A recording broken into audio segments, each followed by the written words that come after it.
ராத்திரி நம்ம ஆடின ஆடத்தை பத்தி ஊருக்கு என்ன பேசிக்கிறாங்க? ஊரையே கலைக்கு போட்டு சும்மா கலைக்கு ஜேஜேன்னு பேசிக்கிறாங்க. என்ன நம்ம எங்க போய்கிட்டு இருக்கோம்? கம்ப்யூட்டர் கத்துக்க. ஏண்டா படுவா, வாயில பல்லு குச்சி வச்சுட்டு எங்கடா போவாங்க? அரண்மனைக்கா? எல்லாம் அவசரத்துக்கு தான். கலக்குதுனே இடம் தெரியல. எல்லா இடம் தான் போடா. மொச்ச பயிரோட திங்காதேன்னு சொன்னேன்.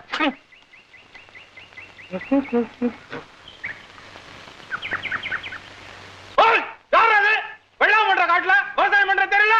விவசாயம் பண்ணீங்கன்னா உரம் போடுறது யாரு? ஓடுறான் அந்த பக்கம். சரிப்பா. அங்க யாரும் அசிங்கம் பண்றது? ஐயா ஆனது ஆச்சு, இன்னும் ஒரு 5 நிமிஷம் வெட்டி விடுவோம்.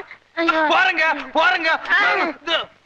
அண்ணே அந்த பக்கம் வைக்கிறாங்க, இந்த பக்கம் வைக்கிறாங்க. எந்த பக்கம் போறதே தெரியல. ஊரை சுத்தி காவலுக்கு ஆள் வச்சிருக்காங்க, நம்மள புடிச்சிருவாங்க போடுறாங்க. ஐயா பாருங்க. இன்னும் புறப்படலையா? என்னண்ணே கார் ரெடி பண்றீங்க? ஆமாப்பா, நீ என்ன சாதாரண ஆளா? கரகாட்ட ஹீரோ, கார்ல போய் இறங்கினா தானே மரியாதை. ஏன்னா